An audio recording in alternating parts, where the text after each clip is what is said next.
Coming up on Jerusalem Dateline, the Syrian city of Aleppo overtaken by rebel forces. In Lebanon, Hezbollah continues recruiting and rearming during the so-called ceasefire with Israel. And longing to return home, Israeli families in the north look for the day they can move back safely. Plus, celebrating the ancient friendship between Persians and Jews, and the modern-day support Israelis are extending to the Iranian people. All this and more coming up on this edition of Jerusalem Dateline. Hello and welcome to this edition of Jerusalem Dateline. I'm Paul Strand, filling in for our bureau chief Chris Mitchell, who's on assignment. Israeli leaders are warning if the Lebanese army doesn't stop Hezbollah's ceasefire violations, Lebanon itself will pay. As Chris reports from Jerusalem, thousands are also fleeing the fighting inside Syria. Israeli Prime Minister Benjamin Netanyahu made it clear that the ceasefire is not an end of the war and that Israel will not accept a return to the status before the October 7th attacks. Israel's defense minister Yisrael Katz warned Lebanon what will happen if the ceasefire breaks down. If we return to war, we will act strongly. We will go deeper. And the most important thing they need to know is that there will no longer be an exemption for the state of Lebanon. Under the shadow of the fragile ceasefire, some residents are cautiously returning to their homes. We have a clear goal to return the residents, to rehabilitate the North. We are enforcing this ceasefire with an iron fist, acting against any violation, minor or major. Netanyahu also thanked President Trump for his bold warning to those holding the hostages in Gaza. Trump wrote, "Those responsible will be hit harder than anybody has been hit in the long and storied history of the United States of America." This adds another force to our continuing effort to release all the hostages. Thank you, President Trump. CBN's Faith Nation interviewed one of the fathers of a hostage still held in Gaza. Ruby Han appreciated Trump's warning to Hamas. Well, I think the language that the president-elect used in that post is exactly the type of language we need. United States citizens, should be safe wherever they are. Chen wonders why the Biden administration can't be that forceful. Why is it that the United States, with all of its power, is not able to do more to squeeze Hamas to a place that it could get to a deal? A new report also predicts a centerpiece of Trump's foreign policy in the region. It says Iranian regime change likely to be the focus of Trump Middle East policy. This will manifest as an enhanced version of the maximum pressure campaign with the explicit goal of regime change in Tehran. Iran is also under pressure in Syria, where radical Muslim rebels are threatening the Syrian regime, one of Iran's major regional allies. These radical Muslims have taken Aleppo, Syria's second largest city, and forced thousands to flee. We were attacked by armed militias. They displaced us against our will. They started to threaten people, saying they would kill and behead them, so we left. Many also say thousands of Christians in and around Aleppo are also at risk. They're asking for prayer from Christians around the world and help from the international community. Chris Mitchell, CBN News, Jerusalem. After withering blows from Israeli forces, Hezbollah is out to rebuild its massive array of weapons so it can once again try to wipe Israel off the map. But in the Gaza Strip, Hamas has been so decimated, it could be ready for a hostage deal. Take a look. U.S. intelligence says Hezbollah is recruiting more fighters and looking for more weapons. Reports indicate the terror group aims to rebuild and continue its fight far into the future, despite Israel destroying more than half its weapons and killing thousands of its fighters. The ceasefire specifically forbids the terror group from rearming, a main concern for Israel in the negotiations. As for Hamas in Gaza, Israel's defense minister says the IDF's degradation of Hezbollah and successful strikes against Iran have isolated the terror group, increasing the odds it will do a hostage deal. Both the places of deterrence of Iran and what's happening in Lebanon, and in all places, the intensity of the pressure of this monstrous organization called Hamas is increasing, and there's a chance that this time we will really be able to advance a hostage deal. The Israeli government reportedly has submitted a new ceasefire proposal. Meanwhile, President-elect Trump, who is said to want a deal before he takes office, has appointed Adam Bowler, one of the negotiators of the Abraham Accords, as a special envoy for hostage affairs. The IDF says it's recovered the body of another hostage, Itai Svirsky. Itai was kidnapped from his parents' home in Kibbutz Be'eri on October 7th. His parents were murdered by Hamas terrorists. Itai was kidnapped alive. In January, we announced he was murdered, and together with him, Yossi Sharabi was killed. In the U.S. Capitol, New York lawmakers honored Omer Nutra. The native New Yorker was an Israeli-American serving in the IDF who was captured on October 7 and now determined to have been killed that day. Omer, serving as a tank commander, was among the first to respond to Hamas's brutal attack, risking his life to protect others. Tragically, as we learned this weekend, his life was taken during this horrific massacre. And on this day of pure evil, Omer Nutra lost his life commanding his tank platoon in defense of Israel against these barbaric Hamas terrorists. I now ask that all members join me for a brief moment of silence in honor of Omer Nutra. In a recent report, Amnesty International accused Israel of genocide in Gaza. The report says Israel deliberately set out to destroy Palestinians, demolish vital infrastructure, and prevent the delivery of food and other aid. Deputy Minister of Foreign Affairs of Israel, Sharon Haskell, responded from Kibbutz Be'eri, one of the communities devastated on October 7th. Amnesty International thinks that you're stupid because they think that in the 101 pages report that they actually produce, you will not read them. In this report, they actually altered and changed the legal terms and definition for what is a genocide, because Israel doesn't meet those criteria. So Amnesty International had to alter it. Look around us. This is what a real genocide look like, a real attempt of genocide. This is the declaration of Hamas on their platform to completely massacre and eliminate every single Jew. What they've done here, going from house to house, murdering innocent civilians, raping girls, burning their houses and burning them alive, these are war crimes. That is an attempt to genocide. Israel war has only one goal: to eliminate a monstrous terrorist organization called Hamas. Although the ceasefire between Israel and Hezbollah seems to be holding, many northern Israelis displaced by the war don't feel safe moving back to their homes. Here's the story from near the border with Lebanon. Dean Sweetland misses the once bustling life at Kibbutz Malkiah on the northern border. This is a really busy place, and now it's nothing. It's a ghost town. Sweetland also feels that unless someone experienced the near-constant Hezbollah attacks, they won't likely understand why northern Israelis are hesitant to return home. You expect me to ring around my friends and say, all the families should come home? No. Because 2-month ceasefire doesn't mean 3-month, 4-month, 5-month, a permanent ceasefire. This is a 2-month ceasefire where they, after 2 months, could just open fire again. They can get more ammunition from Iran. They can come back to places that they were driven out of. Orna Weinberg dearly misses her lifelong home, Kibbutz Manara. The meaning of the name Manara is a beacon or a lighthouse. And we are a beacon to the whole Galilee, to this whole area.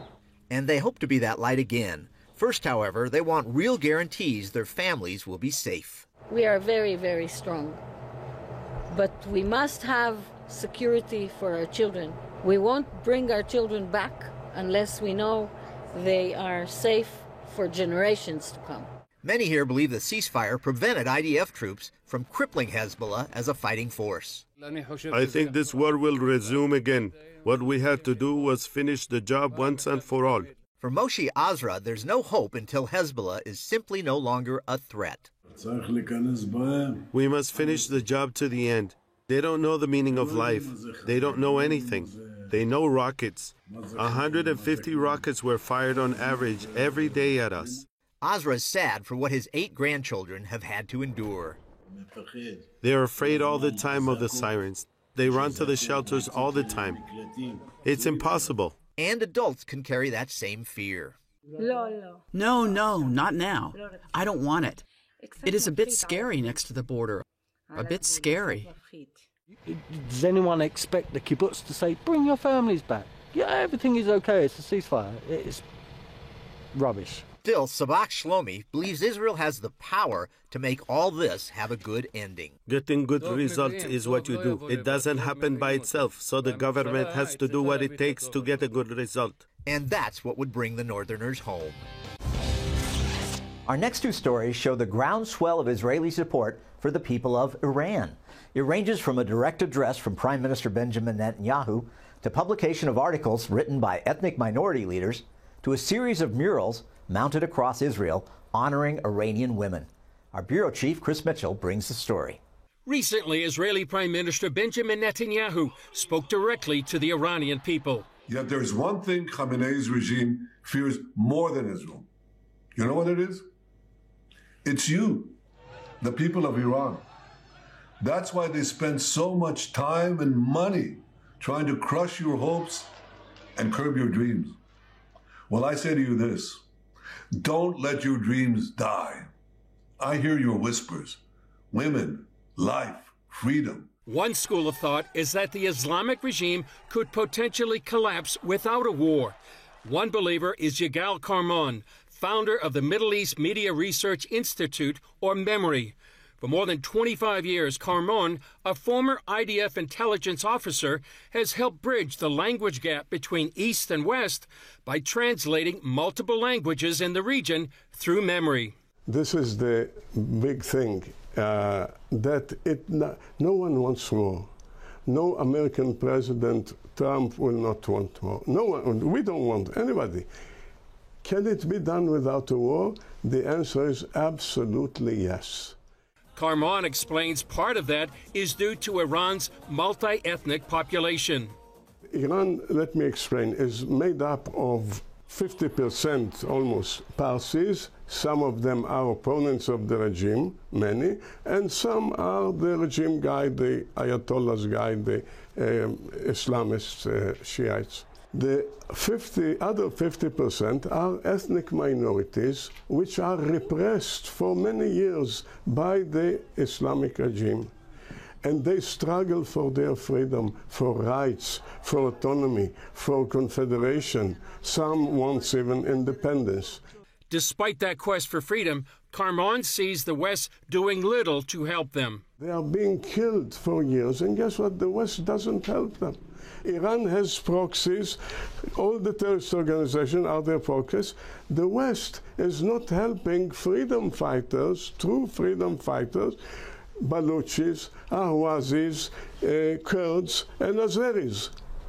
And there are more, but smaller. These four groups, ethnic groups, seek their freedom, fight for it. Karman stays in regular contact with many of these leaders. We are even publishing, giving them a platform, publishing their material. Lately, we published an article by the Dr. Aref El-Ka'bi, who is the leader of the Ahwazis in south of Iran, all the region of the oil.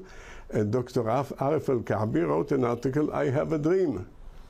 I have a dream, and he explained what is the dream. It's a beautiful article, a dream of peace and understanding and of freedom.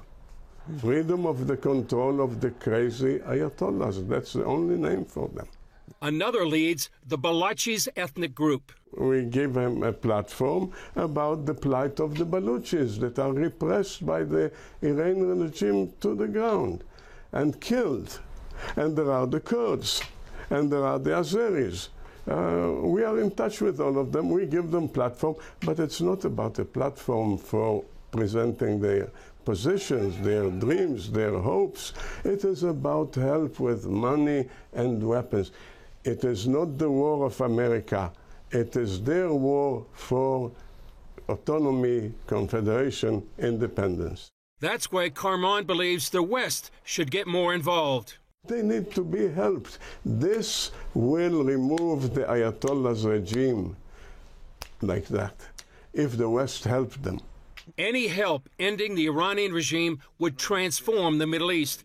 And that's a dream Netanyahu wants the Iranian people to believe. The regime wants to destroy your future as they seek to destroy our state.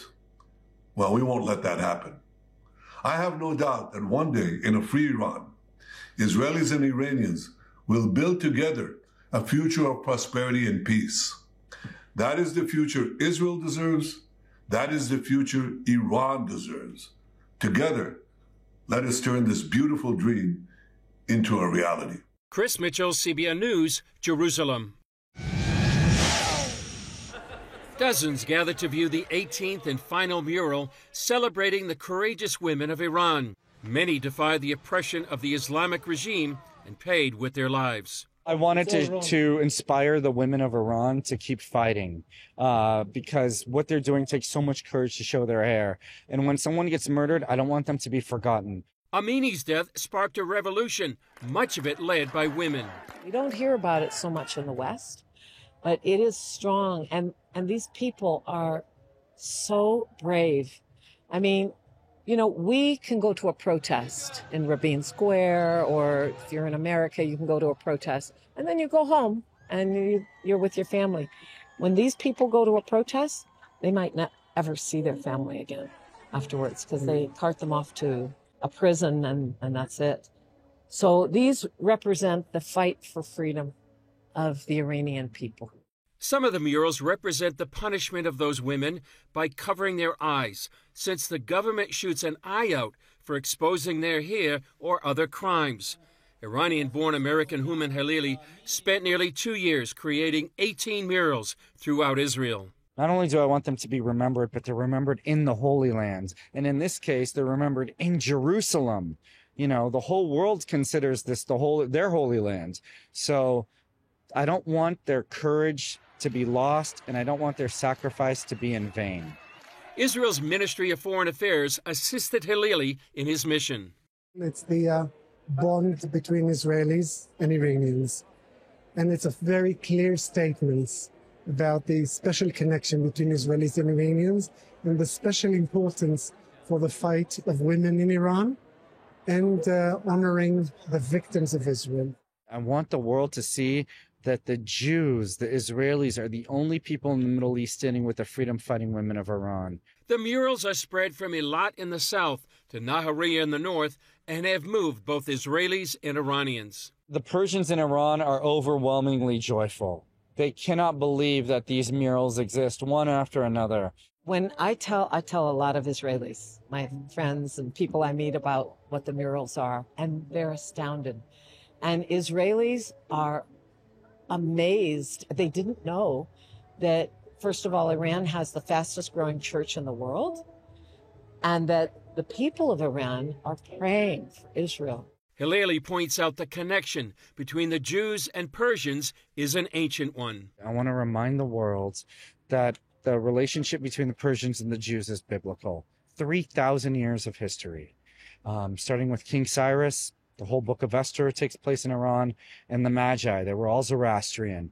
They all studied the stars, and they're the ones that God chose to bring the gifts to Jesus.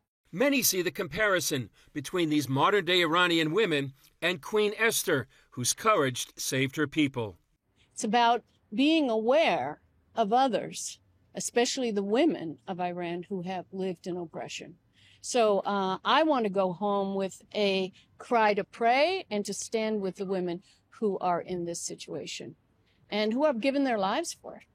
These are brave women. And as it says, the Esthers of the world are rising up. May it be.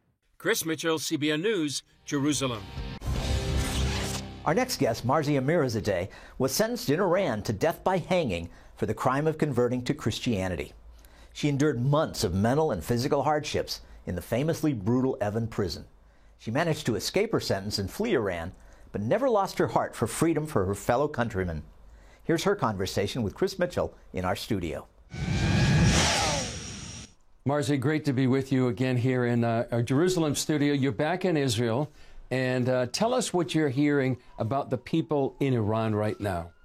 Thank you so much for having me. I'm not in Iran. It's been many years that I left Iran, but praise God, I hear many good messages from Iran that how much Iranians are tired of the Islamic Republic regime. They are tired of Islam. Even when I was in Iran serving the Lord for 5 years, I talked to thousands of Iranians, and I could see that how much they are thirsty for the truth and how much they are tired with this regime and Islamic rules. But it's very interesting that it was just before last Christmas that I found the film on social media. I shared that on my Twitter. I saw hundreds of Iranians very bravely, they gathered behind a building church in the city of Isfahan, and that church is a very famous traditional church. They don't practice, Christianity or just preaching, in Farsi. It's belongs to Armenians, and usually people just go to visit the church, and they are not allowed to preach in Farsi. But I saw that film that hundreds of Iranians gathered behind that church and knocking on the door and calling Jesus, open the door. And when I saw that, I said, wow, this is so amazing that, first of all, how bravely, courageous they gathered together, because Iranians cannot say such a thing living in Iran. They cannot show their interest to any other religion except, being a Muslim. So that showed me that the timing in Iran has changed, and people are so thirsty, so courageous to show their interest. And I strongly believe that after the fall, now we don't know how many became Christians or gave their hearts to Jesus, but I strongly believe that after the fall, millions of Iranians will show up that they gave their heart to Jesus, because people are so thirsty. Are many people also coming to faith through a vision or a dream? Yeah. We hear that's happened so much in Iran. Yeah, I had that experience in Iran when I was evangelizing Iranians. There were tons of stories that I shared in both my books, Captive in Iran and A Love Journey with God, that it was very interesting that as soon as I would talk to someone about my faith, about Jesus, they would say, wow, for example, last night I had a dream about Jesus, or a month ago I had a dream and God showed me about church, about Jesus, and it's been days I'm searching to find the church, to find a Bible to read. And we could see, my friend and I were serving the Lord together, and we could see that how God prepared their heart even before we go to them and talk about our faith, that they are already searching to find the truth, searching to find the church, to find the Bible, and that could show that how God amazingly reaching out to Iranians through dreams, through visions. And I always say the Iranian regime, that evil regime, tried to close the door, and there is no religious freedom in Iran. But God, we have a powerful God, and He has His own ways to reach out to people. And I myself, it started with a dream that God showed His amazing love to me. That's amazing. Well, that's all for this edition of Jerusalem Dateline. Thanks for joining us. Remember, you can follow us on social media, and you can access CBN content through our CBN News and other CBN apps. And don't forget to sign up for our email blasts so you can continue to receive information on breaking news. And please keep praying for Israel and the peace of Jerusalem, and for the safety of IDF soldiers fighting on so many fronts. For all of us here in the Jerusalem Bureau, I'm Paul Strand. We'll see you next time on Jerusalem Dateline.